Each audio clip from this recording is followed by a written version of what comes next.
ॐ सहनाववतु सहनौ भुनक्तु सह वीर्यं करवावहै तेजस्विनावधीतमस्तु मा विद्विषावहै।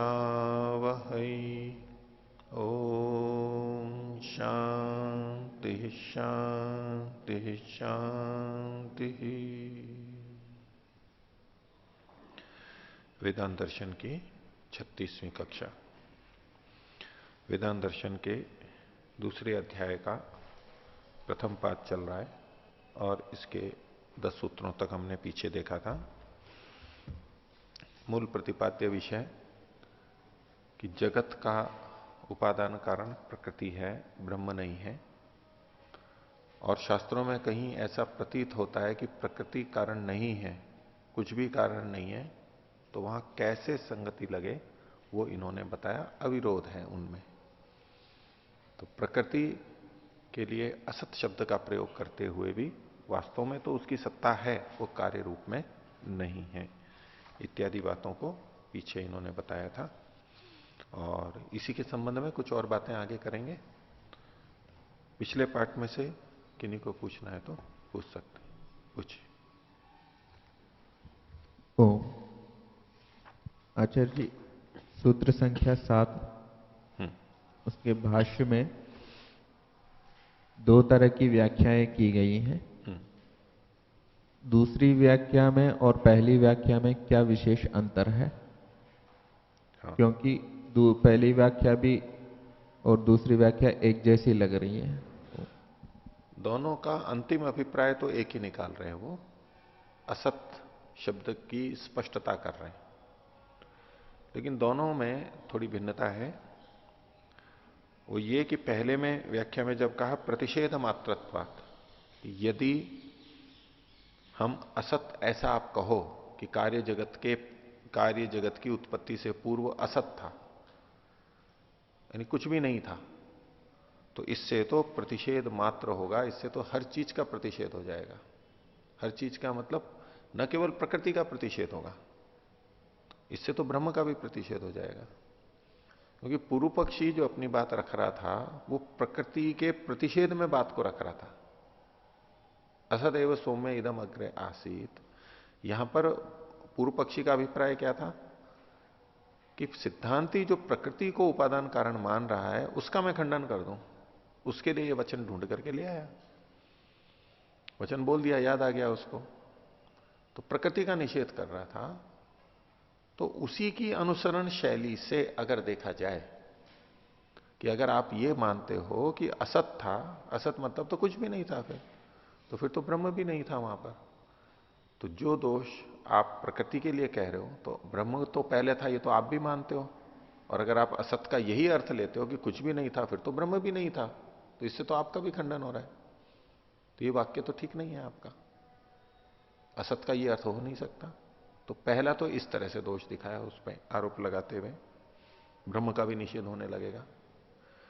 दूसरे में इन्होंने सीधे सीधे समाधान किया। पहले वाले में तो निषेध मुख से समाधान किया है कि अगर ऐसा कहोगे तो आप में भी दोष आएगा, आपका पक्ष भी खंडित हो रहा है इससे। तो अपने पक्ष का उद्धार नहीं किया इसमें, केवल इतना दिखाया कि आपके पक्ष में भी दोष आ रहा है, और आपके पक्ष में दोष आ रहा है तो आप इस तरह का अर्थ कर ही नहीं सकते। इस तरह प्रमाण को हटाया, वो जो वचन दिया उसको निरर्थक सिद्ध किया ऐसे। दूसरा उत्तर दिया गया, उसमें प्रतिषेध मात्र का मतलब कुछ विशिष्ट चीजों का ही प्रतिषेध किया गया है। जो प्रसंग है, जो प्रसक्त है, उसी का केवल प्रतिषेध किया गया। और वो प्रसक्त क्या है? कार्य जगत जब कारण रूप में बदला तो कार्य जगत के जो गुण धर्म थे, प्रकट व्यक्त थे, उनका अभाव मात्र कहा जा रहा है। कि ये जो असत है वो प्रकृति के होते हुए भी असत क्यों कहा? कि उसमें स्थूलत्व और शब्द स्पर्श रूप रसगंध आदि जो ये गुण हैं, ये वहां पर नहीं थे। इस दृष्टि से दोनों की भिन्नता है। और कोई बोलिए। ओम आचार्य जी, सूत्र संख्या 9। आचार्य जी, इसमें जो उदाहरण दिए हैं, दृष्टांत दिए हैं, जैसे मृत्पिंड मृतमयम क्रीडनकम वस्तु व पिष्टम सत फूतकारेण आकाशे लयीकृतम सूक्ष्म भवति करके। तो यदि हम उसकी बजाय और कोई ऐसा दृष्टांत है, जैसे कि कोई बिस्किट वगैरह ले लिए हैं, अब उसको चूरा कर दिए, चूरा करके जब फूंक देते हैं तो उसका गंध तो वहां पर हमें उस समय तो लगता ही है। तो दूसरा उदाहरण क्यों देना चाह रहे हो आप? इस उदाहरण में कोई दिक्कत है? ये इन्होंने उदाहरण दिया, आप उदाहरण को बदलना क्यों चाह रहे हो? जैसे इन्होंने उदाहरण दिए उस दृष्टि से उसमें यदि गंध रस आदि ना माने, उसमें तो नहीं है, इसमें तो नहीं है, लेकिन आपका अभिप्राय इस तरह का लग रहा है कि ये बात सभी कार्य वस्तुओं में घटनी चाहिए। मिट्टी के ढेले में तो आपको लग रही है कि चलो यहां तो घट गया, लेकिन बिस्किट आदि और ऐसी कोई चीज हो सुगंधित हो और उसको पीस करके फुटकार करें तो और गंध आ जाएगी उसकी। बंधा हुआ है तब तो फिर भी उतनी गंध नहीं आएगी, पीस करके और बिखेर दो तो एकदम से तेजी से गंध आ जाएगी। तो गंध तो वहां पर बढ़ सकती हो सकती है, ठीक है। देखिए ये उदाहरण बहुत स्थूल उदाहरण है, केवल समझाने के लिए। जहां गंध नहीं आती है उसको, उन उदाहरणों को गंध के संदर्भ में ले सकते हैं। जहां रूप दिखाई नहीं देता है उन उदाहरणों को रूप के दृष्टि से ले सकते हैं। और स्थूल जगत से प्रकृति बनी वो इतनी सूक्ष्म हो जाती है, बहुत ज्यादा सूक्ष्म हो जाती है। उस दृष्टि से अगर मिट्टी को हम थोड़ी सी लेके और बहुत सूक्ष्म बारीक करके उड़ा दें तो पता भी नहीं लगेगा उसका। ऐसे ही बिस्किट का भी यदि बिल्कुल चूरा करके और बहुत सूक्ष्म करके और तनु कर दिया जाए, विरल कर दिया जाए बहुत ज्यादा, तो कम होने से हमारे को पता नहीं लगेगा। इतना ही अर्थ है इसका। सीधे सीधे मूल उदाहरण से 100% साम्य कभी भी नहीं होता है, केवल समझाने के लिए है। ये समझाने के लिए है। प्रकृति में इस दृष्टांत से ये नहीं अर्थ ले लेना कि मिट्टी में रूप रस गंध स्पर्श आदि गुण थे और चूरा करके फुटकार कर दिया तो वो गुण समाप्त हो गए। तात्विकता यह है कि गुण वो वहां पर हैं, अभी भी हमें उपलब्ध नहीं हो रहे, सूक्ष्मता होने से, विरलता होने से, हमारी इंद्रियों से वो ग्राह्य नहीं है। इतना ही अर्थ है। ऐसा ही प्रकृति के साथ नहीं समझ लेना है कि ये कार्य जगत था, उसको इतना सूक्ष्म हो गया कि अब वो गुण हमें उपलब्ध नहीं हो रहे। वो गुण थे ही नहीं वहां पर। प्रकृति के संदर्भ में क्या देखना होगा, ये गुण थे ही नहीं वहां पर। थे तो अव्यक्त ऐसे थे, वो केवल सूक्ष्मता के कारण हमें पता नहीं लग रहे हैं, ऐसा नहीं है। उस रूप में थे ही नहीं वहां पर। जो विभिन्न रंग रूप है वो उस तरह से नहीं था, वो अव्यक्त के रूप में था। केवल सूक्ष्मता कारण नहीं है कि जब कार्य जगत बनता है तब 5 तन्मात्राएं बनती हैं। अब इन 5 गुणों की, शब्द स्पर्श रूप रस गंध की अभिव्यक्ति होती है। प्रकृति पंच तन्मात्राएं जो बनी, इससे पहले की जो चीजें उनको अगर इकट्ठा कर देंगे तो वहां पर केवल इकट्ठा मात्र यूं ही, तो वो शब्द स्पर्श रूप रस गंध नहीं आने वाले हैं वहां पर। तो कितना भी कर लो, उसको पास में ले आओ, संघनित कर लो, ये तो विशेष प्रकार से बनेंगे तब ये गुण आएंगे, प्रकट होंगे, नहीं तो नहीं आएंगे। तो ये पूरी तरह से उदाहरण नहीं होता है, केवल एक अंश में ही लिया जाता है। ठीक है जी। और कोई बोलिए। अच्छा जी, 5वें सूत्र में पृष्ठ संख्या 101, पृष्ठ की नीचे से 2 पंक्तियां, ये विशेष और अनुगत की व्याख्या स्पष्ट नहीं हुई। तो ये अभिमानी का व्यपदेश क्यों किया जाता है? विशेष और अनुगति के द्वारा, ठीक है, इसके कारण से। तो विशेष की अलग अलग व्याख्याएं होती हैं। एक तो विशेष ये कथन है कि एक महाभूत का दूसरे महाभूत से भेद है, या तो प्रकृति का परमात्मा से, ब्रह्म से भेद है, ये बताने के लिए, विशेष कथन करने के लिए कि ये परमात्मा से भिन्न है, ये विशेषता हो गई। अग्नि आदि से ब्रह्म भिन्न है, ये भिन्नता को, विशेषता को बताएंगे तो वो भिन्नता होगी। एक तो ये अर्थ है, भेद बताने के लिए। विशेष का मतलब है भेद बताने के लिए। और भेद किसका? कार्य जगत का परमात्मा के साथ में भेद बताने के लिए। उदयवीर जी ने इस तरह से व्याख्या की है। और ब्रह्ममुनि जी ने भी ऐसा किया है।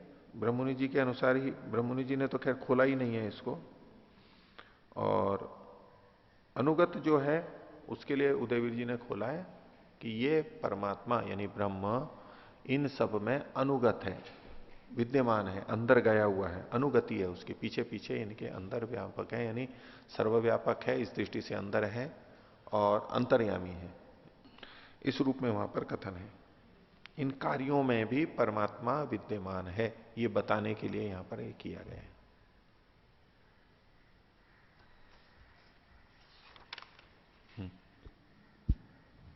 तो परमात्मा के लिए ये अभिमानी फिर कैसे, अगर अनुगत है तो कैसे प्रयोग हो रहा है? नहीं, मिट्टी बोली, मिट्टी अपने आप में नहीं बोलती, लेकिन मिट्टी में परमात्मा है। मिट्टी का जो प्रकटीकरण है वो परमात्मा की ही कला का प्रकटीकरण है, उनके अपने गुण हैं। जैसे कि चित्र में चित्रकार के गुणों का प्रकटीकरण है। यद्यपि चित्र में जो भी रंग दिखाई दे रहे हैं वो चित्रकार के अपने रंग नहीं है, अपने मतलब उसके शरीर से कुछ निकाल के और फिर कुछ बनाया हो, नहीं, रंग अलग ही थे पहले, उसने उन रंगों का तालमेल ऐसा किया कि एक विशेष चित्र बन गया, आकर्षक चित्र बन गया। तो चित्र में चित्रकार ही दिखाई देता है। चित्र बोल रहा है मतलब क्या होगा वहां पर? चित्रकार बोल रहा है। चित्र हमें यह संदेश दे रहा है, और चित्र संदेश दे रहा है मतलब वास्तव में कौन संदेश दे रहा है? चित्रकार संदेश दे रहा है, वही उनमें व्याप्त है, उसके माध्यम से वो प्रकटीकरण हो रहा है। तो मिट्टी बोली, जल बोला, सूर्य बोला, ये जो सारी बातें हैं, उसने इच्छा की, यानी इनके माध्यम से वो परमात्मा की इच्छा व्यक्त हो रही है। परमात्मा की इच्छा वहां पर व्यक्त हो रही है, वो इनमें अंतर्यामी है, इसको बताने की एक शैली है ये तो हो गया जय जी। 8वें सूत्र की प्रथम 2 पंक्तियां एक बार फिर से, अपितो से ये और असमंजस से क्या समझाना चाह रहे हैं? ये तो आक्षेप है, पूर्व पक्षी का सूत्र है। पूरा सूत्र पूर्व पक्षी का? हाँ, ये पूरा पूर्व पक्षी का सूत्र है। तो वो आक्षेप लगा रहा है, अपितौ तद्वत प्रसंगात।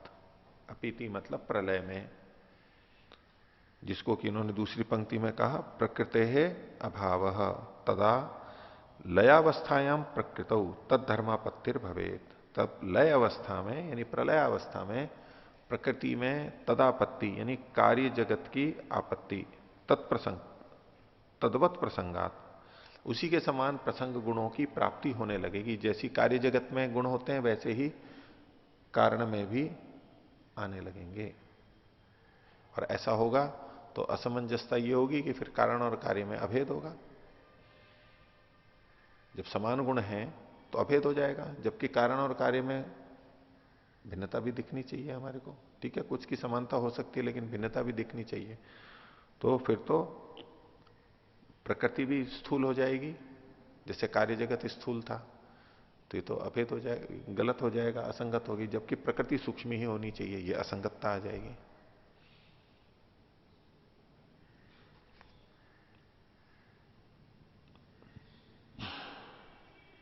लोके जी ओ अच्छा, 10वें सूत्र में कथम असतः सत जायेत इति सत्वेव सौम्य इदमग्र आसीत, इस वचन को उद्धृत करते हुए स्वपक्ष में दोष किस रूप में दिखा है? इतने मात्र से स्वपक्ष में दोष नहीं आ रहा है, ये ठीक है।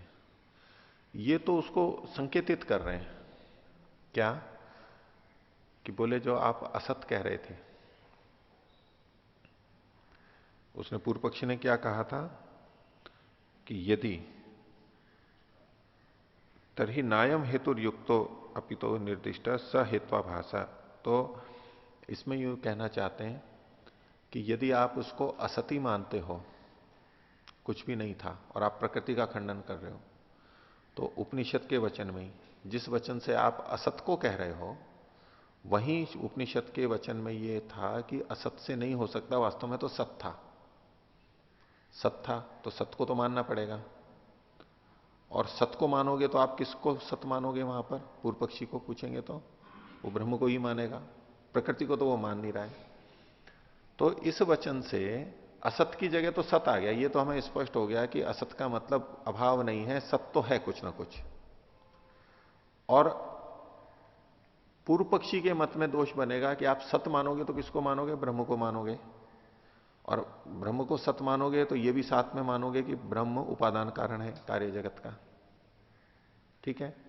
तो जो दोष आपने बताया था प्रकृति के संदर्भ में, जब मैं प्रकृति को उपादान कारण कह रहा था, बोले असमंजसता आ जाएगी, वही गुण इसमें भी आ जाएंगे, तो ये तो फिर सत्य उसी शैली से तो सत्य में यानी ब्रह्म में भी दोष आ जाएगा कि ब्रह्म भी, बल्कि और ज्यादा दोष आएगा। एक तो ब्रह्म भी स्थूल हो जाएगा जबकि ब्रह्म सूक्ष्म है। फिर ब्रह्म को भी आपको जड़ मानना पड़ेगा क्योंकि जगत तो जड़ है और ब्रह्म में तो शब्द स्पर्श रूप रसगंध है ही नहीं, उनसे परे है, ये वचन भी मिलते हैं। तो फिर उसमें भी शब्द स्पर्श रूप रसगंध मानने पड़ेंगे आपको। तो इसके माध्यम से, तो इस वचन से अपने आप में दोष नहीं बताया, इसमें केवल पहले तो सत्य को सिद्ध किया है कि देखो सत्य तो मानना पड़ेगा। और सत्य क्या है? इसलिए इन्होंने आगे लिखा ना, तस्मात् तत्रापि जगतः कारणभूते ब्रह्मणि, जगत के कारणभूत ब्रह्म में आपके अनुसार सत्य को मानना पड़ेगा, ऐसे दोष बनेगा।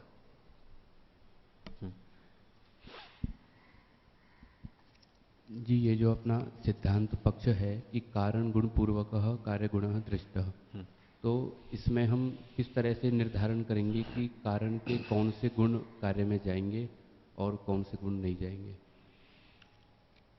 जैसा देखा जाता है उसी आधार पर निर्धारित होगा। एक सामान्य नियम तो यह है, उसको हम सब गुणों के ऊपर लगा सकते हैं, सभी गुणों के ऊपर लगा सकते हैं कि जो गुण कारण में है वो कार्य में आएंगे। ठीक है? ये जिन चीजों को, भौतिक चीजों को हम बनाते हैं वहां पूरी तरह लगता है कि सूत धागा हमने जैसा लिया वैसा ही कपड़ा बनेगा, उसी रंग का, उसी तरह का चिकना या खुरदरा जो भी है उसी तरह का बनेगा, पतला या मोटा। इस दृष्टि से तो कोई दिक्कत नहीं है, सब जगह ये घटेगा स्थूल चीजों के अंदर। दूध से दही बना है, इन रासायनिक चीजों के अंदर भी उसमें कुछ चीजों को तो झुका तो होगा कि दूध में जितना घी है उतना ही तो दही में भी रहेगा, नया थोड़ा ना बन जाएगा। गाय का दूध है तो कम घी मक्खन निकलेगा, भैंस का है तो ज्यादा निकल जाएगा इत्यादि। तो जैसा दूध में जैसा चिकनापन है, जितना चिकनापन वैसा यहां भी आ जाएगा। तो कुछ चीजें तो वहां भी घट जाती हैं, इसी तरह से अन्य घटकों को भी ले सकते हैं। किंतु दूध में खट्टापन नहीं था, दही में खट्टापन आ गया, ये तो बदलाव हो गया। अब यहां कोई यूं घटाने लगे कि नहीं दही में खट्टापन आया, इसका मतलब है दूध में भी खट्टापन था, ये तो नहीं घटेगा। गंध में भी अंतर आ गया है, उसकी दूध की मीठी गंध थी, इसकी खट्टी गंध हो गई है। स्पर्श में अंतर आ गया है, ये सब चीजें जो बदल गई हैं। अब यहां कहेंगे कि कारण गुण पूर्वक कार्य गुण देखे जाते हैं, तो स्थूलता से तो ये नहीं लगेंगे। तो हम कहेंगे कि ये खट्टापन कहां था दूध में, ये गाढ़ापन दूध में कहां था, तो पतला था वो, तो ये गाढ़ा हो गया है। ये कहां था दूध के अंदर, क्या कहेंगे? दूध में था पहले? नहीं था, लेकिन दही के अंदर आ गया। अब इसके अंदर हमें साथ में देखना होगा कि लेकिन दूध में ऐसी क्षमता थी, उसके जो घटक थे वो ऐसे थे कि वो कुछ परिवर्तन से, बदलने से वो खट्टेपन में आ जाते हैं, वो जम जाता है। पानी तो नहीं होगा ऐसा, पानी में नहीं होगा, पानी में वो क्षमता नहीं है, केरोसिन में वो सब क्षमता नहीं है, घी तेल में वो क्षमता नहीं है, वो इस तरह से नहीं बन सकते। तो ये जो गुण प्रकट हुए हैं ये दूध में अनभिव्यक्त थे। सामर्थ्य तो थी उसमें ऐसा होने की, सामर्थ्य थी, लेकिन थे नहीं वो गुण। तो एक दृष्टि से हम कहेंगे कि बिल्कुल नए गुण हुए हैं, दूसरी दृष्टि से कहेंगे कि नहीं इसके थे तो सही लेकिन अव्यक्त रूप में थे। दोनों तरह से कथन हो सकता है। लेकिन कारण गुण पूर्वको कार्य गुणों दृष्ट, कार्य गुण पूर्वक कार्य गुणों दृष्ट, इसका यह अर्थ कभी भी नहीं लेना कि जो जो गुण जैसे जैसे कार्य में है वैसे के वैसे कारण में भी होने चाहिए। ये विशेष रूप से रासायनिक परिवर्तन के अंदर नहीं घटेगा। ये स्थूलता में तो घट जाएगा, स्थूलता में तो घट जाएगा, लेकिन सूक्ष्मता में ये नहीं घटेगा, रासायनिक परिवर्तनों में ये नहीं घटेगा। इसलिए या लोक में भी नहीं घटता है तो प्रकृति और इन सूक्ष्म चीजों में भी हम ऐसा आग्रह क्यों रखें कि वहां ऐसा ही होगा? वहां नहीं बनेगा ये, उस तरह से नहीं है ये। क्योंकि अगर कोई वैसा अर्थ लेता है इस सूत्र का, कारण गुण पूर्वक कार्य गुणों दृष्ट, कार्य में जितने गुण है वो सारे के सारे कारण में भी होने चाहिए, तो वो यही लोक में ही खंडित हो जाएगा, लोक में ही खंडित हो जाएगा, वो रहता ही नहीं है उसके अंदर। कुछ उदाहरण, वो अपनी जगह बहुत सारे उदाहरण, सैकड़ों हजारों लाखों उदाहरण दे सकते हैं जहां इसको घटा देंगे, लेकिन इतने ऐसे ही उदाहरण बहुत मिल जाएंगे जहां ये घट नहीं रहा है पूरा का पूरा। अगर सूत्र का यही अर्थ है तो गलत हो जाएगा ना, फिर प्रत्यक्ष से गलत जा रहा है, तो यही गलत जा रहा है, आप वहां कैसे करोगे? तो इसको यूं थोड़ा ना कहेंगे कि सूत्र ने गलत लिख दिया है, सूत्रकार गलत लिख दिया है, सूत्रकार ने गलत लिखा है, ऐसा थोड़ा ना बोलेंगे यहां पर। हम इसका गलत अर्थ लगा रहे हैं, उनका यह अभिप्राय नहीं हो सकता कि सारे के सारे गुण वैसे के वैसे होंगे। और सांख्य के अंदर वो चर्चा आई भी है पहले अध्याय में, अभिव्यक्त अनभिव्यक्त वाली बात है कि ये शक्ति है या नहीं है, असत से सत उत्पन्न होता है, सत से असत हो जाता है, या असत से सत हो जाता है, इत्यादि चर्चा सांख्य दर्शन के अंदर ली गई है।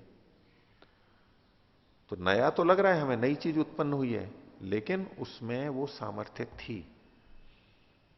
बीज से अंकुर हुआ, अब सारे गुण थोड़ा ना मिल रहे हैं उसमें, नए भी गुण आ गए, बीज के अंदर नहीं थे वो, लेकिन बीज में वैसा बनने की सामर्थ्य थी इस रूप में, अनभिव्यक्त रूप में। लकड़ी है और आग जल रही है, तो कहें कि आग इसके अंदर थी, इसमें आग थी, तो एक दृष्टि से कहो तो थी, है, लेकिन अभी तो नहीं है वहां पर, ऐसे तो नहीं है। कोई कहने लगे दिखाओ, कोई अनभिव्यक्त रूप में है, अप्रकट रूप के अंदर है, अभी गर्म नहीं है वहां पर, तो इस रूप में ही लेना होगा, अनभिव्यक्त रूप में। इसी तरह शब्द स्पर्श रूप रस गंध आदि गुण प्रकृति में शब्द स्पर्श रूप रस गंध के रूप में नहीं थे। हाँ, उसमें सामर्थ्य है मूल प्रकृति में कि जब वो कार्य रूप में परिणत होती है, इस तरह का विशेष संयोग होता है, तो उसमें ये गुणधर्म आ जाते हैं, ये ठीक है। इस रूप में हम अव्यक्त रूप में, सूक्ष्म रूप में इन गुणों को मान लें, स्वीकार्य होता है, लेकिन ये गुण जो कि तुम वहां पर थे ऐसा नहीं कह सकते, जिसका यहां ये भी निषेध कर ही रहे हैं, वो नहीं कह सकते। ठीक है, आगे चलेंगे। तो वेदांत दर्शन के द्वितीय अध्याय का प्रथम पाद और उसका 11वां सूत्र। तो पीछे जो चर्चा चल रही थी उसी में पूर्व पक्षी कुछ आक्षेप कर रहे हैं। पीछे वाले सूत्र में सिद्धांती ने स्वपक्ष दोषाच्य ये बात कही थी, बोले इससे तो आपके पक्ष में भी दोष आने लगेगा। अब ये जो शैली है ये किस प्रमाण का प्रयोग करके है, किस प्रमाण का प्रयोग करते हुए पूर्व पक्षी को खंडित किया गया? स्वपक्ष दोषाच्य, आपके पक्ष में भी दोष आएगा कि कोई प्रत्यक्ष प्रमाण है, कोई अनुमान प्रमाण है, शब्द प्रमाण है, कुछ नहीं, कोई प्रमाण नहीं है ना। ये कैसे खंडन किया गया? तर्क के द्वारा किया गया, तर्क युक्ति से किया गया, प्रमाण नहीं है अपने आप में, लेकिन फिर भी खंडित हो गया उसका पक्ष। और पूर्व पक्षी जो सिद्धांति का पक्ष खंडित कर रहा था उससे इसने अपने को बचा लिया। सिद्धांति ने अपना पक्ष बचा लिया ना, पूर्व पक्षी तो खंडित कर रहा था तो उससे भी बचा लिया, उल्टा उस पर आक्षेप लगा दिया। तो इसको देख करके ये जो तर्क का प्रयोग किया, युक्ति का प्रयोग किया सिद्धांति ने, उसको देख करके पूर्व पक्षी आक्षेप कर रहा है क्या? तो पुनः आशंक्य समाधत्ते, आशंका रख रहे हैं पहले पूर्व पक्षी की, फिर इसका समाधान है इसी सूत्र में। सूत्र है तर्क अप्रतिष्ठानात् अन्यथा अनुमेयम इति चेत एवं अपि अभिमोक्ष प्रसंग। ने कहा कि तर्क की अप्रतिष्ठा होने से, तर्क की अप्रतिष्ठानात्, प्रतिष्ठा ही नहीं है तर्क की। तो प्रतिष्ठा उसकी होती है जो अपने आप में स्वयं किसी चीज को कर सके, ये कोई प्रमाण है वो अपनी बात को सिद्ध कर सके स्वयं में, बिना अन्य की सहायता कर लिए वो सिद्ध कर सके, उसकी तो कहते हैं प्रतिष्ठा है। तर्क की क्या प्रतिष्ठा है? तर्क तो अपने आप में सिद्ध कर नहीं सकता है, एक तर्क उसको सिद्ध करने के लिए अन्य प्रमाण काम में लेने पड़ेंगे, अन्य चीजें चाहिए। जैसा कि न्याय दर्शन में भी आता है कि तर्क प्रमाण नहीं है, लेकिन प्रमाणों का प्रयोग करते हुए तर्क उसका सहायक है, उपोद्बलक है, उसको समृद्ध करता है। प्रमाण सहित तर्क दिया हुआ हमारे साध्य को सिद्ध करता है या दूसरे का खंडन करता है, प्रमाण सहित। प्रमाण रहित तर्क होगा तो वो नहीं चलेगा। तो तर्क की अपने आप में प्रतिष्ठा नहीं हुई ना। अन्य जो प्रमाण हैं उनकी अपने आप में प्रतिष्ठा है, वो एक बात को सिद्ध करते हैं तो करते हैं। तर्क पर आश्रित है, दूसरों पे आश्रित है, अपने आप पे अपने आप पे नहीं वो कर सकता बात को। तो इस अंश को पकड़ करके पूर्व पक्षी ने कह दिया तर्क अप्रतिष्ठानात्, तर्क की तो अप्रतिष्ठा है, इसलिए अन्यथा अनुमेयम, आपको तो दूसरे ढंग से कुछ ज्ञान करना चाहिए, बताना चाहिए, अन्य ढंग से इसको सिद्ध करना चाहिए, अनुमेय होना चाहिए, दूसरी तरह से, दूसरे प्रमाण का प्रयोग करना चाहिए, केवल तर्क से बात नहीं चलेगी। अब यहां पर ये जो वचन है तर्क अप्रतिष्ठानात्, इसको भी बहुत लोग उद्धृत करते हैं कि वेदांत दर्शन ने तर्क की अप्रतिष्ठा कही है, तर्क तो कुछ भी नहीं। जब तर्क करने लगे हैं बोले नहीं तर्क वर्क नहीं है, वेदांत दर्शन तो तर्क को मना करता है, तर्क की अप्रतिष्ठा की है उसने। पहली बात तो ये सिद्धांति का वचन नहीं है, ये तो पूर्व पक्षी का आक्षेप है, सिद्धांति तो उत्तर आगे दे रहा है। सिद्धांति ने ये कहीं कहा है क्या कि तर्क की अप्रतिष्ठा है? स्वपक्ष दोषाच चाहिए हेतु दे रहे हैं, और भी बीच बीच में हेतु दे रहे हैं, शब्द प्रमाण के बीच बीच में हेतु भी तो देते हैं ना, आपके भी पक्ष में दोष आएगा, ये भी होगा, ये सब जो क्या कर रहे हैं तर्क युक्ति का प्रयोग कर रहे हैं। लेकिन ये लोग क्या करते हैं, तर्क अप्रतिष्ठानात्, वेदांत दर्शन ने कह दिया, वेदांत दर्शन का सूत्र है, दूसरे अध्याय के पहले पाद का 11वां सूत्र है, शंका हो तो देख लेना खोल के। ऐसे बोलेंगे जैसे कि वो बिल्कुल सच बोल रहे हैं। हाँ है तो सही, लेकिन अर्थ क्या है उसका? शब्द वहां पर है, इसका कोई मना थोड़ा ना कर रहा है शब्द, वो ईश्वरा सिद्धि की तरह से ये तर्क अप्रतिष्ठान, वेदांत दर्शन तो मानता ही नहीं है तर्क को। पहली बात पूर्व पक्षी का है ये, और तर्क की अप्रतिष्ठा वेदांत दर्शन में भी नहीं है। अब ऋषियों में परस्पर विरोध कैसे हो सकता है? जब हम तर्क करते हैं तो फिर निरुक्त का उदाहरण दे देते हैं कि भाई तर्क नाम का ऋषि दे दिया गया, भाई जब ऋषि लोग नहीं रहे, परंपरा नहीं रही, तो कैसे निर्णय करेंगे? बोले तर्क नाम का ऋषि दे दिया, तो वो तो तर्क की प्रतिष्ठा करने वाला है। ये तर्क भी एक ऋषि है, जो तर्क लेने वाले होते हैं, तर्क का प्रयोग करते हैं, वो कहते हैं कि ये तो मजबूत है और होना ही चाहिए तर्क वितर्क से निर्णय। यस तर्केण अनुसंतत्ते सधर्म वेद न ये तरह, तो तर्क की बहुत जगह प्रतिष्ठा है, बहुत सब है। लेकिन वो जब जिनको खंडन करना हो, ये तो तर्क वितर्क है, इससे कुछ नहीं होने वाला है। तर्क वितर्क में क्या रखा है? एकदम ऐसे उसको हटा देते हैं ना। तो ऐसे लोग अपने समर्थन के लिए शब्द प्रमाण देते हैं कि देखो तर्क की अप्रतिष्ठा कही गई है वेदांत में। तो तर्क अप्रतिष्ठानात्, तर्क की तो अप्रतिष्ठा होने से अभिप्राय क्या है पूर्व पक्षी का कि वो स्वयं में समर्थ नहीं है, स्वाश्रित नहीं है, पराश्रित है तर्क। इतने अंश में ठीक बात है, पराश्रित है। अन्यथा अनुमेयम इति, आपको और ढंग से अनुमेय करना चाहिए और दूसरे ढंग से सिद्ध करना चाहिए। तो इस पे सिद्धांति दूसरा प्रमाण नहीं दे रहा है सीधे सीधे, दूसरे प्रमाण तो दे चुका है, आगे भी दे देगा, लेकिन एक युक्ति से ही और बात को सिद्ध कर रहा है कि आपने ये जो आक्षेप लगाया है कि तर्क की अप्रतिष्ठा है और आपको कुछ और अनुमान करना चाहिए, तो बोले चेद एवं अभिमोक्ष प्रसंग, बोले मैं वैसा भी कर दूंगा तो मैं मुक्ति नहीं होने वाली है उससे, अभिमोक्ष प्रसंग, दोष से मुक्ति नहीं होगी। कि आपने कहा था तर्क की अप्रतिष्ठा है और मैं अनुमान लाके कर दूं, अभी तो आप तर्क को खंडित कर रहे हो, मैं अनुमान लेके आऊंगा तो बोलेगा अनुमान भी अप्रतिष्ठित है। क्यों अनुमान अप्रतिष्ठित है?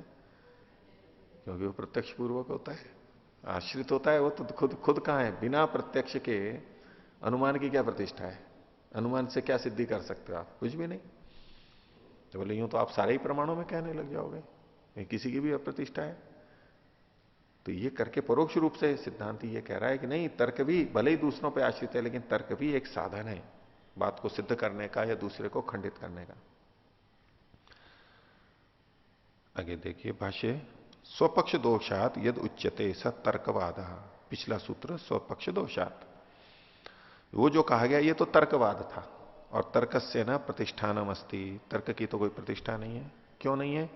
ये तो ही एक स्तर को अपरेण तर्केण छिद्यते अपरश्च तद अपरेण इति हेतु, एक तर्क दूसरे से खंडित हो जाता है, दूसरा तर्क उससे किसी और से खंडित हो जाता है, तो तर्क तो कटते पिटते रहते हैं। तो एक तो ये व्याख्या है, इस तरह से अप्रतिष्ठा है कि तर्क खंडित हो जाता है। तर्क खंडित नहीं भी होता है, भले ही खंडित हो, लेकिन सारे तर्क खंडित थोड़ा ना होते हैं। इस स्वपक्ष दोषाच्य इस तर्क को खंडित करना होता तो खंडित कर देता है ना पूर्व पक्षी, इसने तो खंडित कर दिया तर्क से, अगर उसमें दम होता तो सीधे खंडित करता है, नहीं ये जो आपने दोष दिखाया है, तर्क दिया है, ये ठीक नहीं है, मेरे पक्ष में दोष नहीं आएगा, परमात्मा में असमंजस नहीं होगा, ऐसा कुछ उसको कहना चाहिए था। वो तो कुछ कहा नहीं गया इससे। अब ये जो प्रयोग कर रहा है ये भी तो क्या कह रहा है, ये तर्क ही तो कर रहा है, युक्ति तो कर रहा है ये, और कह रहा है तर्क की अप्रतिष्ठा है, आपको और कुछ लेना चाहिए। अब ये भी तो तिकड़म लगा करके, ये है तर्क वितर्क, तिकड़म लगा करके खंडित करना चाह रहा है। तो उसने ऐसा कहा तो सिद्धांति भी फिर उसको उसी ढंग से कह रहा है कि अनुमेय है, तो ठीक है, वो भी फिर दुपराश्रित हो जाएगा फिर तो इन्होंने तर्क की अप्रतिष्ठा को किस ढंग से व्याख्यात किया कि एक तर्क दूसरे तर्क से खंडित होता है, दूसरा तीसरे से खंडित होता है, इस रूप में उसकी अप्रतिष्ठा है। एक ये अर्थ है, एक और जो प्रारंभ में मैंने बताया कि ये अन्यों पे आश्रित रहता है। तो तद अप्रेण इति हेतो अन्यथा, अन्यथा को खोल रहे हैं सूत्र में, जो अन्यथा है अन्य प्रकारेण अनुमेयम, अन्य प्रकार से अनुमेय है ये बात, जानने योग्य। अनुमेय का मतलब यहां पर सीधे अनुमान प्रमाण नहीं है, जानने योग्य, इन्होंने जैसा अर्थ किया। अनुमेयम को इन्होंने आगे खोल दिया ज्ञातव्यम, जानने योग्य है। न तो पक्ष दोषाक्षेपेण इति चेतर ही, केवल दूसरे के पक्ष में दोष दिखा दिया इतने मात्र से बात सिद्ध नहीं होगी, आपको अपने पक्ष की सिद्धि करनी पड़ेगी, अन्य प्रमाण देना होगा। ऐसा यदि पूर्व पक्षी कहे तो उत्तर दे रहे हैं एवं अपि अभिमोक्ष प्रसंग, एवं अपि अर्थात खोल दिया उसको अनुमाने, अनुमान करने में भी न प्रमाणांतर प्रसंग से विक्षेपो भवेत, प्रमाणांतर के प्रसंग का विमोक्ष, प्रमाणांतर का प्रसंग एक दोष है कि दूसरा प्रमाण भी मानना पड़ेगा, इस दोष से मुक्ति नहीं है, प्रमाणांतर रूप दोष से विमोक्ष यानी मुक्ति नहीं है। क्यों? ये तो ही अनुमानम अपनी न स्वाश्रयम भवति, अनुमान भी अपने आश्रित नहीं रहता है। तदपि किंचित दृष्टम लिंगम अपेक्षित है, किसी दृष्ट लिंग की अपेक्षा करता है, यानी जो हेतु होता है वो तो दृष्ट लिंग होता है, ज्ञात होता है, उसके द्वारा फिर कुछ दूसरा हेतु देते हैं, प्रत्यक्ष पूर्वक होता है। इनकी जो ये बाद में व्याख्या है स्वाश्रय वाली, यही शुरू में भी लगनी चाहिए थी, शुरू में अलग ढंग की व्याख्या हो गई है, नीचे अलग है, ये संगत है नीचे वाली। यत किंच दृष्टम लिंगम तेन ही वस्तु अनुमीयते, जो कुछ भी हम पहले देख चुके हैं लिंग, यानी धुएं को देख के अग्नि का, तो धुआं एक लिंग दृष्ट लिंग हो गया, उससे अग्नि का अनुमान करते हैं, तो उससे ही हम अनुमान करते हैं। और यत्र ही अनुमाने दृष्टम लिंगम नोपलभ्यते, लिंगम में ग के नीचे ग और जोड़ लीजिए, और पहले वाले में भी, इस पंक्ति के पहले भी लिंगम तेन ही वस्तु अनुमीयते, तो जो दृष्ट लिंग नहीं उपलब्ध होता है तो तद अनुमानम तु अनुमानत्वम जहाती, वो अनुमान अनुमान ही नहीं रहता है, उसको अनुमान कह ही नहीं सकते, प्रमाण ही नहीं मान सकते। तस्मात जगतः प्राक तस्य उपादान कारणम प्रकृति ही, इस जगत के पहले उसका उपादान कारण प्रकृति था, और वो कैसी प्रकृति? ब्रह्माश्रया आसीद इति मंतव्यम, ब्रह्म के आश्रित थी, वो दोनों ही को हम मान रहे हैं उसके आश्रित थी। न तो असत कथने न तस्या अभाव प्रसंग, असत कथन से शास्त्र के प्रकृति का अभाव का दोष वहां पर नहीं आएगा, अभाव नहीं समझना चाहिए। उपनिषत्सु उक्तम, क्योंकि उपनिषद में यह भी कहा गया है परमात्मा सहचारिणी प्रकृति आसीत, परमात्मा की सहचारिणी, उसके साथ साथ चलने वाली प्रकृति थी। जगत रचनायाम कारणम, जो कि जगत की रचना में कारण थी। कारणम में न को पूरा कर लीजिए, और उसके लिए एक वचन दे रहे हैं शिताशितर का, एकम बीजम बहुधा यह करोति, पहले भी यह वचन आया, एक बीज को जो अनेक प्रकार से करता है, तो यह मतलब जो, कौन? परमात्मा। बीज यानी प्रकृति, उसको बहुधा करता है, कार्य जगत के रूप में बनाता है, तो ये परमात्मा की सहचारिणी हो गई ना प्रकृति, उससे दोनों ने मिल करके इस संसार को बनाया, परमात्मा ने उसका उपयोग लेके उसको कार्य के रूप में बनाया, तो ये भी तो वचन मिल रहा है हमें इसी तरह से। और बस दूसरा वचन है मायाम तो प्रकृतिम विद्यात मायिनम तो महेश्वरम, प्रकृति को माया कहा, परमात्मा को माई कहा, माइन का, माया वाला, तो माया और माया वाला, तो ये दोनों तो जुड़े हुए संबंध है, दो शब्द हैं आपस में एक दूसरे के सापेक्ष हैं। ये माया है इसलिए माया वाला इसको कहा जा रहा है, धन है तो धन वाला कहा जा रहा है, तो ये तो साथ साथ रहने वाले हैं, प्रकृति सहचारिणी है परमात्मा की। तो इस दृष्टि से जब हमें ये वचन उपलब्ध हो रहा है कि दोनों हैं, तो हमको ऐसा ही मानना चाहिए। कहीं असत कहा गया है तो हम प्रकृति का निषेध नहीं कर देंगे, एक शास्त्र में प्रकृति को माना गया है स्पष्ट, दूसरी जगह प्रकृति का निषेध जैसा लग रहा है, तो हमें क्या करना होगा? अविरोध रखना होगा। विरोध को नहीं उभारेंगे कि देखो यहां कुछ है यहां कुछ है, अविरोध रखना होगा। अध्याय ही यह अविरोधाध्याय है कि यहां असत का मतलब प्रकृति का अभाव नहीं है, वहां एकदम स्पष्ट रूप से प्रकृति को कहा गया है, इसलिए यहां यह अर्थ हम ले ही नहीं सकते। ये सिद्ध है वहां पर प्रकृति स्थित, और यहां हम इसको अर्थ ले ही नहीं सकते, इसलिए यहां वही अर्थ लगेगा जो संगत होगा। तो पूरे परिदृश्य को, अन्य जगह के वचनों को देख करके वहां पर अर्थ किया जाता है, ऐसा ही अर्थ करते हैं। और इसी के आधार पर अब और भी एक सूत्र बनाते हैं कि इस जैसे और भी जगह हैं, वहां भी ऐसा ही समझना चाहिए। जो असत है यानी कुछ भी नहीं था, असतवाद, ऐसे ही अन्य भी जो वाद है वहां भी समझना चाहिए। तो 12वां सूत्र कहा एतेन, यानी एतेन व्याख्या प्रकारेण, जैसा पीछे कहा गया है व्याख्यान प्रकार से, शिष्टा अपरिग्रह, शिष्टों के द्वारा जो गृहित नहीं किए गए हैं, स्वीकार नहीं किए गए हैं, उनके बारे में भी समझ लेना चाहिए।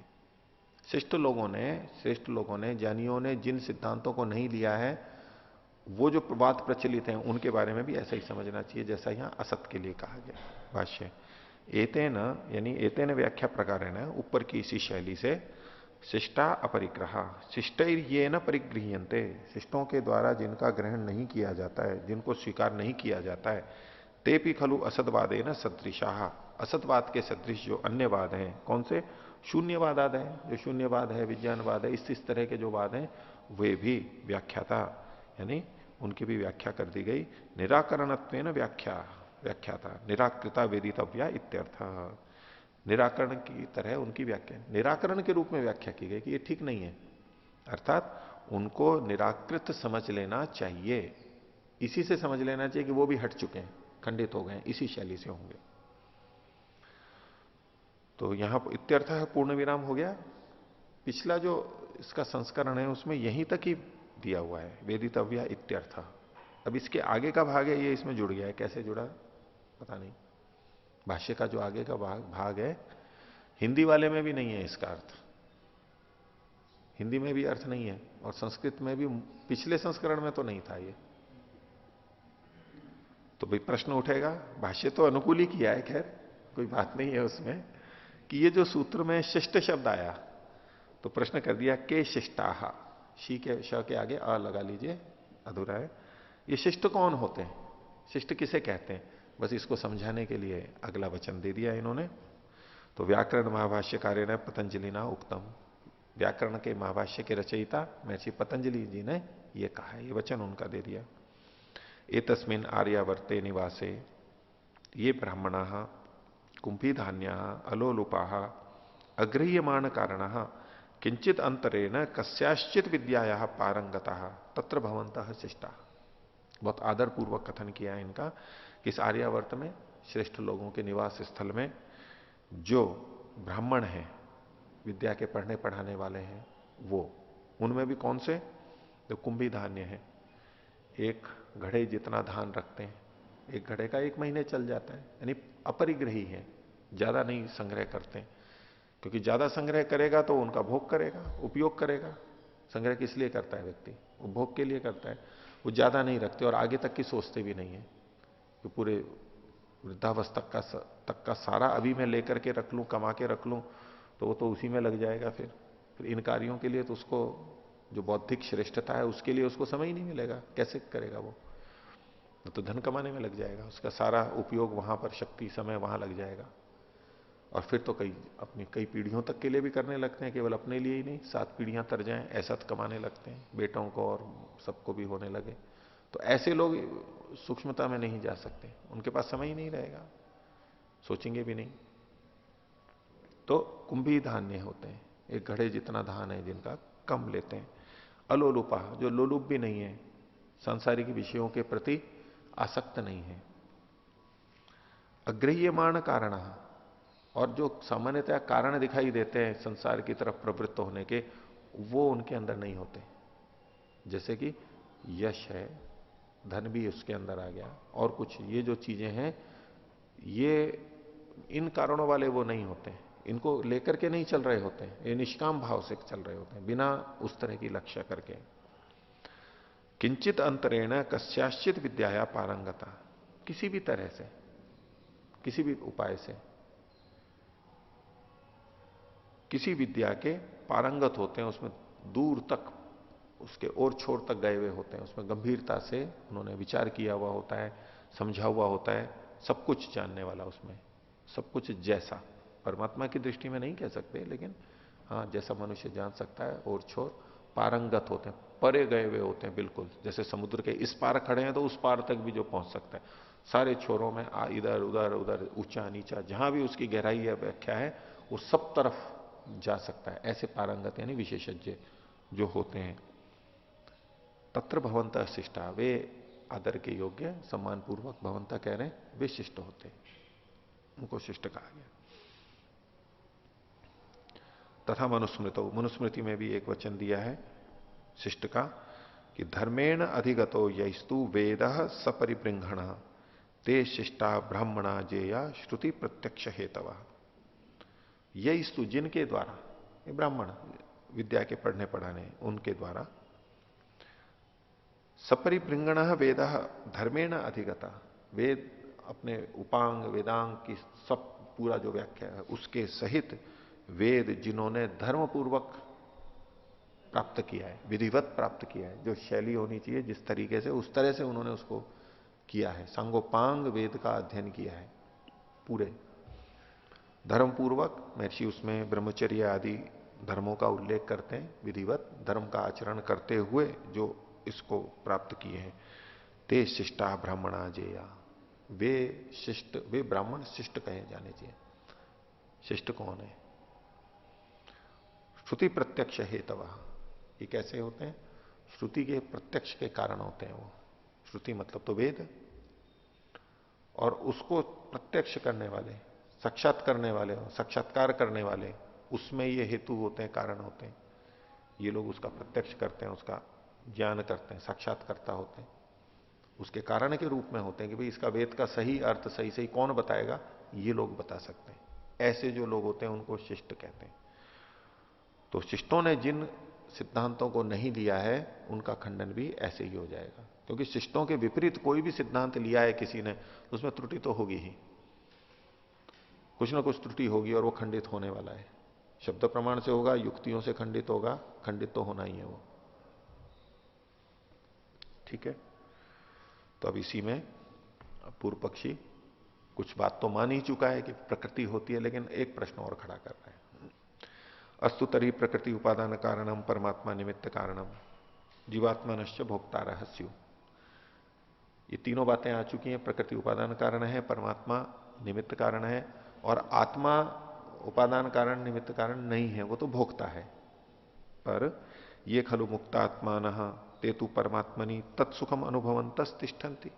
अप्रलय अवस्था का वर्णन कर रहे हैं कि उस समय जो मुक्तात्माएं हैं वो तो परमात्मा में रहते हुए परमात्मा के आनंद का अनुभव कर रहे हैं।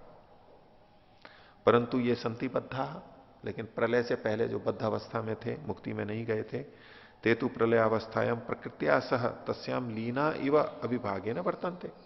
जब प्रलय हो गया है तो वो जीवात्माएं कहां हैं, अब कहां चली गई? वो जीवन तो है नहीं, चल तो रहा ही नहीं है, तो वो सूक्ष्म प्रकृति में ही जैसे लीन हुई भी उसी रूप में दिखाई दे रही है, उनसे अविभाग रूप में, अपृथक रूप में, ऐसी बस प्रकृति में ही वहीं पड़ी है यूं ही।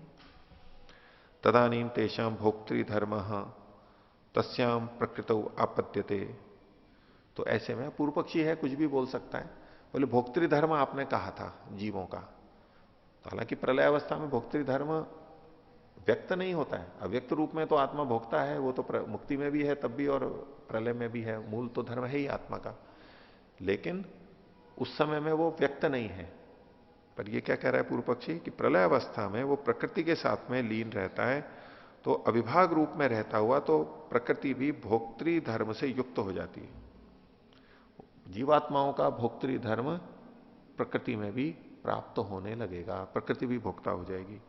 पुनश्च सा जड़त्वाच्यवते, और यदि प्रकृति भी में भी भोक्तृत्व आ जाएगा तो फिर जड़ नहीं कहला सकती, क्योंकि भोक्तृत्व तो चेतन में ही होगा, तो प्रकृति भी चेतन हो जाएगी, तो जड़ से च्युत हो जाएगी। और जड़त्व च्यवनात् उपादानात् अपि च्यवते, और उसका जड़त्व चला गया प्रकृति का, तो उसका उपादानत्व भी चला जाएगा, क्योंकि आप उपादान कारण प्रकृति को किस लिए मान रहे हैं? क्योंकि वो जड़ है। परमात्मा क्यों नहीं है? क्योंकि वो चेतन है। चेतन उपादान कारण हो नहीं सकता इस रूप में, तो ये तो आक्षेप आ जाएगा। तो तत्रेदम उच्यते, अब इस विषय में समाधान किया जाता है। 13वां सूत्र, भोक्त्रापत्ते अविभागश्चेत स्याल लोकवत। भोक्ता की आपत्ति अगर आती है और उसके कारण से अविभाग हो रहा है, यानी अभिन्नता आ रही है, तो इसको लोक के समान समझना चाहिए। जैसे लोक में जगत के साथ में आत्मा रहता है, शरीर आदि, और उसका भोक्तृत्व नहीं स्वीकार किया जाता है स्थूल जगत का, ऐसे ही कारण अवस्था में प्रकृति में भी आत्माएं हैं, उससे प्रकृति का भोक्तृत्व नहीं वहां पर सिद्ध हो जाता है। इसी को भाष्य में खोला है, प्रलयावस्थायाम जीवात्मनाम प्रकृत्या सह अविभागश्चेत।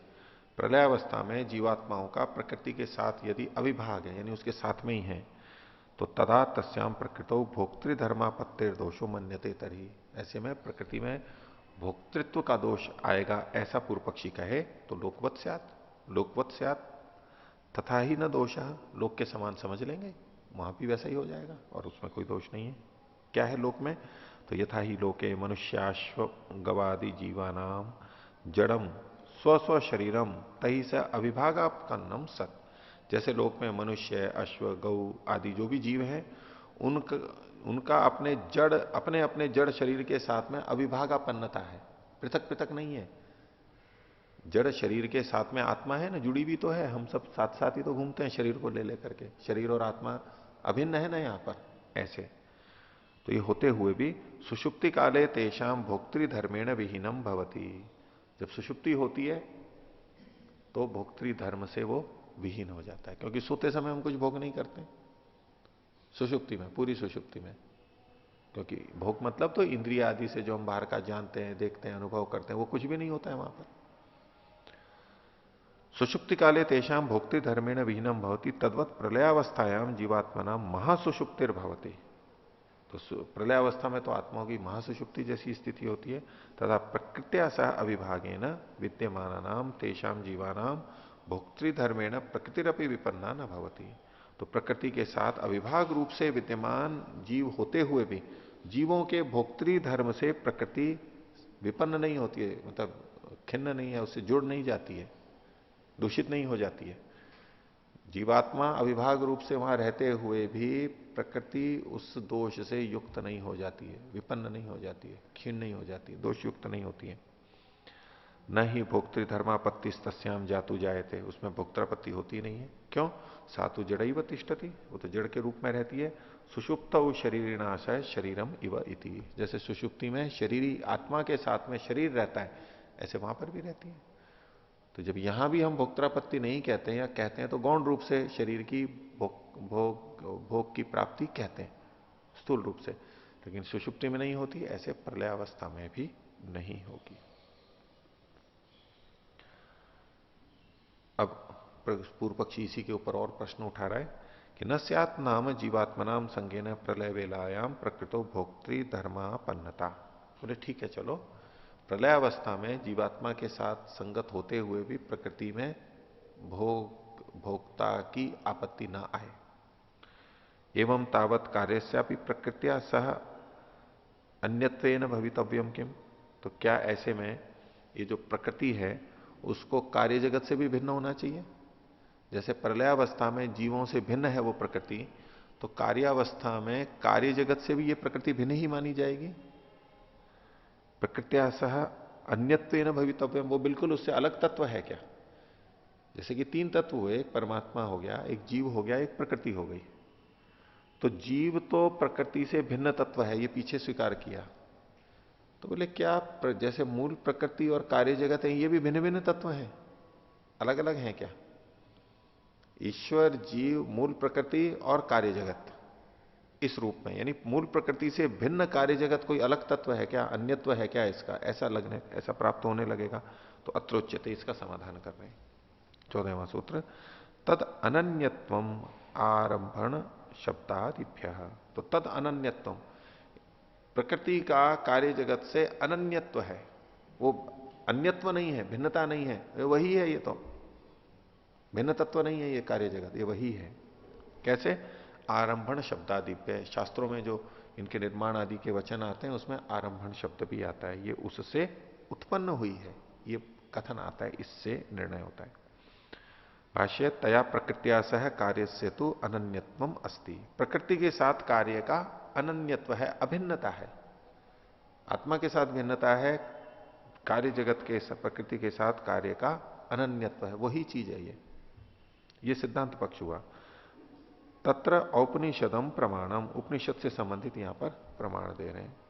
आरंभण शब्दादिभ्य, आरंभण शब्दादि प्रयोग वद्भ्यो वचनेभ्य सिद्ध्यति ही।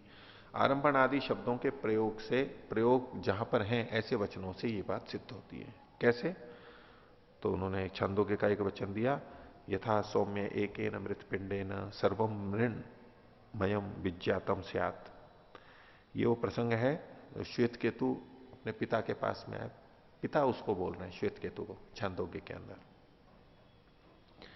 सौम्य मतलब उसको श्वेत केतु को बोल रहे हैं कि जैसे एक पिंड के द्वारा सारा मिट्टी से बना हुआ पदार्थ ज्ञात हो जाता है। एक मिट्टी को, एक ढेले को जान लिया, बाकी सबको भी जान लिया, मिट्टी से बने पदार्थों को भी जान लिया, तत्व कैसे क्या रचना है, मूल तत्व क्या है, ऐसे। तो वाचारंभणम विकारो नामधेयम, ये जो विकार नाम की चीज है कार्य जगत, ये तो वाचारंभण मात्र है, वाक कथन मात्र है कि भिन्न भिन्न चीजें कितनी दिखाई दे रही है कि ये कुछ ये हो गया, कि ये पर्वत है, ये जल है, ये सूर्य है, ये जो भिन्न भिन्नता दिखाई दे रही है ये तो वाणी का कथन मात्र है। इससे ये नहीं सिद्ध होता, इससे ये नहीं समझ लेना चाहिए कि ये प्रकृति से भिन्न कोई चीज है। ये तो व्यवहार के अंदर इनका नाम बोलना होता है, वाचारंभण है, ये वाग व्यवहार है, केवल वाग विलास है मात्र, व्यवहार के लिए ये कथन है। वाचारंभणम विकारो नामधेयम मृत्तिका इत्येव सत्यम, ये जो जितनी मिट्टी से बनी हुई चीजें, अलग अलग घड़ा सुराई आदि जो नाम ले रहे हैं, वास्तव में तत्वतः देखा जाए तो ये सब मिट्टी ही है, ये मिट्टी ही यहां पर सत्य है, बस मूल चीज वही है। तो इसको कहते हुए ये प्रकृति ही मूल है, बाकी चीजें तो इसी के भेद हैं, नाम का भेद है, बाकी अनन्यत्व है, अभिन्नता है।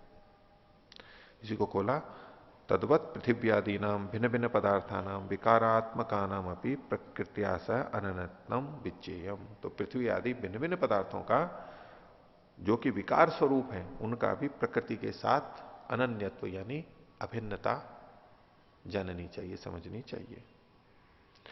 वैशेषिक दर्शने भी निगदितम, वैशेषिक दर्शन में भी इसकी पुष्टि में कहा है क्या? कारण गुण पूर्वक कार्य गुणों दृष्ट, जो कार्य में गुण, कारण में जो गुण होते हैं वो कार्य में जाते हैं। तो ये जो कार्य है ये कारण से ही तो बना है, उसके गुण इसमें कब आएंगे? जब वो उससे बना हुआ होगा।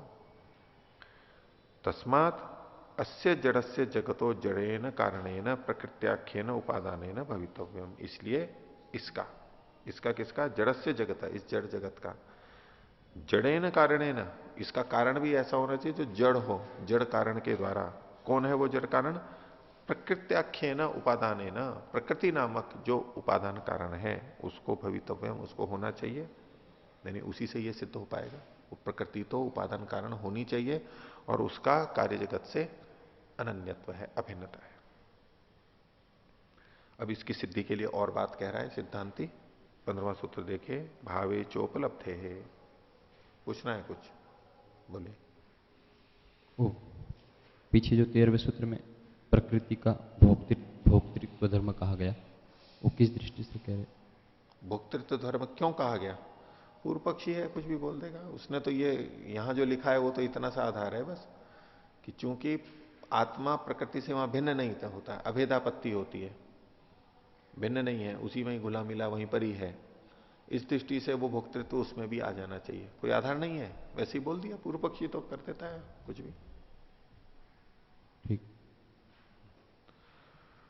तो भावे च उपलब्ध है, और भाव के उपलब्ध होने से सिद्धांति बात को रखा है कि अयम अपरो हेतु कार्य से कारण अनन्यत्वे यत्, कारण से, कारण और कार्य में अभिन्नता है, उसके लिए दूसरा है कि भावे च उपलब्धि, भावे सती कारण कार्य से उपलब्धिर दृश्यते न असती। भाव के होने पर यानी कारण के होने पर कार्य की उत्पत्ति होती है, ये देखा जाता है। सत्याम एवं मृत्तिकायाम घटो जायते ना सत्याम, मिट्टी के होने पर ही घड़ा होता है, नहीं होने पर नहीं होता है। सत्सु एव तंतुषु पटः संपद्यते न असत्सु, धागे हैं तो ही कपड़ा बनेगा, नहीं तो नहीं बनेगा।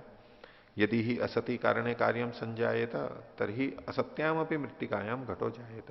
यदि बिना कारण के कार्य हो जाएगा तब तो बिना मिट्टी के घड़ा बन जाना चाहिए था। और असत्सु तंतुषु अपनी पटः संपद्येत, और बिना तंतुओं के घड़ा कपड़ा बन जाना चाहिए, लेकिन न च तथा भवती, ऐसा होता नहीं है। तस्मात् सिद्ध्यति, इससे ये सिद्ध होता है यदस्ति कार्य से स्वोपादान कारणेन सह अनन्यत्वम, कि अस्ति कार्य से, कार्य का अपने उपादान कारण के साथ में अनन्यत्व है, अभिन्नता है। तथा कृत्वैव अन्यत्र उपनिषदि पठ्यते, ऐसा मानते हुए ही उपनिषद में भी ये कहा गया एकम बीजम बहुधा यह करोति। तो बीज और जो जो बहुधा चीज बनाई जा रही है वो एक ही है। दर्शने भी कारण भावात कार्य भाव, कारण का भाव होने पर कार्य होता है, कारण होगा तभी कार्य होगा, कारण नहीं होगा तो कार्य नहीं होगा। तो इसलिए भावे च उपलब्धे, भाव होने पर ही होगा, वो असत नहीं है, सत है मूल प्रकृति, उसी से ये कार्य जगत बना है। तो आज का पाठ इतना ही रखते हैं। प्रणव तो